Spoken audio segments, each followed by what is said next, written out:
Hello friends, कैसे हैं आप सब लोग। स्वागत है आप सभी लोगों का हमारे इस यूट्यूब चैनल में। इसका नाम है वंश सर। मैं हूं आकाश शर्मा। एक बार फिर आप लोगों के लिए एक नई वीडियो के साथ आया हूं और आज की वीडियो होने वाली है कि लंबे समय तक पढ़ाई आखिरकार कैसे करें। देखो, जैसा कि आप लोगों को पता होगा, आप लोगों का जो स्कूल है अब स्टार्ट हो चुके हैं। अब आप लोगों को 6 घंटे स्कूल में भी देने हैं, उसके बाद में आप लोगों को 3 घंटे कोचिंग में भी देने हैं, फिर कोचिंग से फिर आप लोगों को घर पर भी अपनी स्टडी करनी है।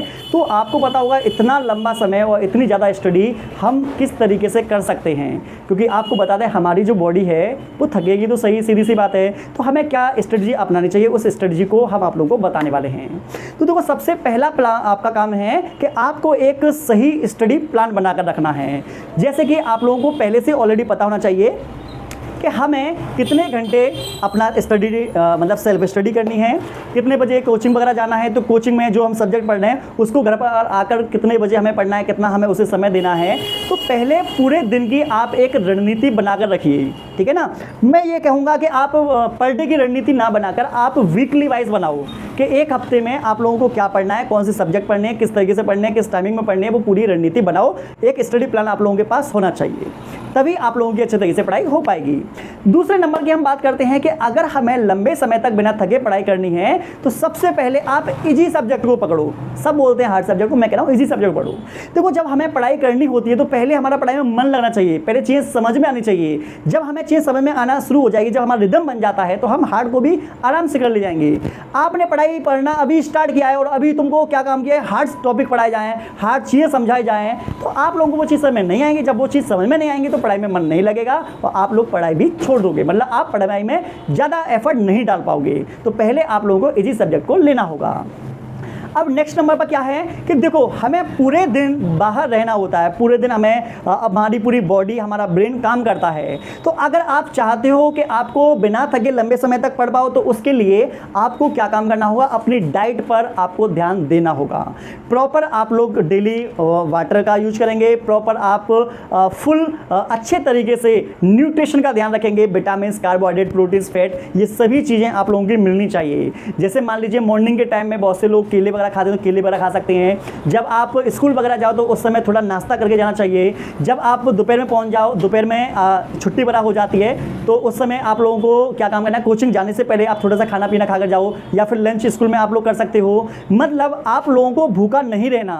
अगर आप भूखे रहते हो तो आप पढ़ाई नहीं कर सकते, आपके अंदर थकावट महसूस होगी, आपको नींद आएगी, आपका दिमाग काम नहीं करेगा, शरीर काम नहीं करेगा, और आपकी जो पढ़ाई है, पढ़ोगे जरूर, क्लास में बैठोगे जरूर, लेकिन आपको बता दें आपका पूरा का पूरा शरीर जो होगा आपका साथ नहीं देगा, और आपको कितना भी अच्छा क्यों ना पढ़ाया जाए आप नहीं पढ़ पाओगे। आप लोग को बता दें, हमारी क्लास में भी कुछ बच्चे ऐसे हैं जो सीट पर ही ऐसे मुंडी रख लेते हैं, कोई ऐसे मुंडी रख लेते हैं, कोई सो जाते हैं, है ना।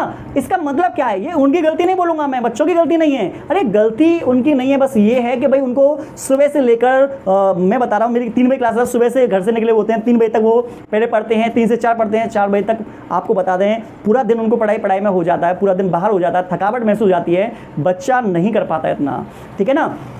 इसका मेन कारण क्या है, बॉडी में थकावट। तो बस मैं आपसे यही कहूँगा कि आप क्या काम किया करो, आप बीच बीच में थोड़ा सा गैप ले लिया करो, थोड़ा सा अपने बैग में कुछ ऐसे सामान रखा करो जिससे तुम्हें एनर्जी मिल सके। जैसे मान लो मूंगफली वगैरह हो गई, चना वगैरह हो गए, कुछ ऐसे सामान रखा करो। पानी की बोतल भी अपने पास रखा करो, ठीक है। या फिर मान लो गर्मी का मौसम है तो ग्लूकोन डी वगैरह भी रखा करो। ये चीज़ें ऐसी हैं जो आपके बॉडी में एनर्जी देंगी। जब आपके बॉडी में एनर्जी होगी तो थकावट नहीं होगी, जब थकावट नहीं होगी तो आप लंबे समय तक पढ़ पाओगे।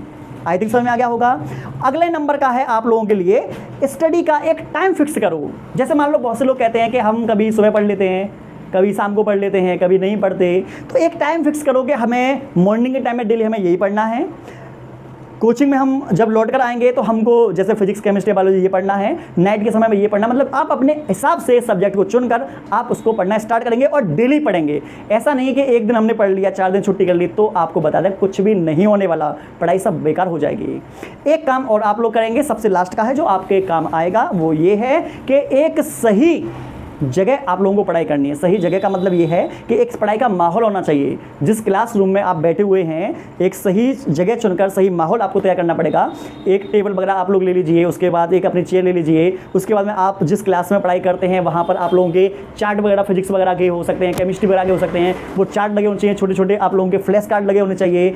उसके साथ साथ में आपके जो नोट्स हैं वो अट्रैक्टिव वगैरह होने चाहिए, सारी बुक्स जो हैं, जो सब्जेक्ट आप पढ़ने के लिए बैठे हो वो सारी आपके पास होनी चाहिए। मतलब एक माहौल क्रिएट होना चाहिए जिससे कि आपको लगे कि जब आप उस रूम में जाएं पढ़ने के लिए तो अंदर से महसूस हो कि हाँ अब यहाँ पर हमें सिर्फ और सिर्फ पढ़ाई करनी है, माइंड डाइवर्ट नहीं होना चाहिए। और जिस रूम में आप पढ़ाई करने के लिए जाएं वहाँ पर दो चीज़ों को अवॉइड करना, पहला वहाँ पर टीवी नहीं होनी चाहिए उस रूम में, दूसरे नंबर पर उस रूम के अंदर आपको मोबाइल तो गलती से भी नहीं लेके जाना, क्योंकि अगर आप मोबाइल लेकर गए तो आपकी गर्लफ्रेंड का फोन आ सकता है, मोबाइल लेकर गए तो दोस्त आपको मैसेज कर सकता है, मोबाइल लेकर गए तो हो सकता है मैं आप लोगों को इंस्टा पर रील भेज दूं, तो हो सकता है आप डिस्टर्ब हो जाओ। तो इसलिए जिस समय आप पढ़ाई कर रहे हो उस समय आपको मोबाइल का यूज़ नहीं करना। और इस तरीके से आप अप्लाई करते हो तो आप लंबे समय तक अच्छे तरीके से पढ़ पाओगे और आप एग्जाम में भी परफॉर्म अच्छा कर पाओगे।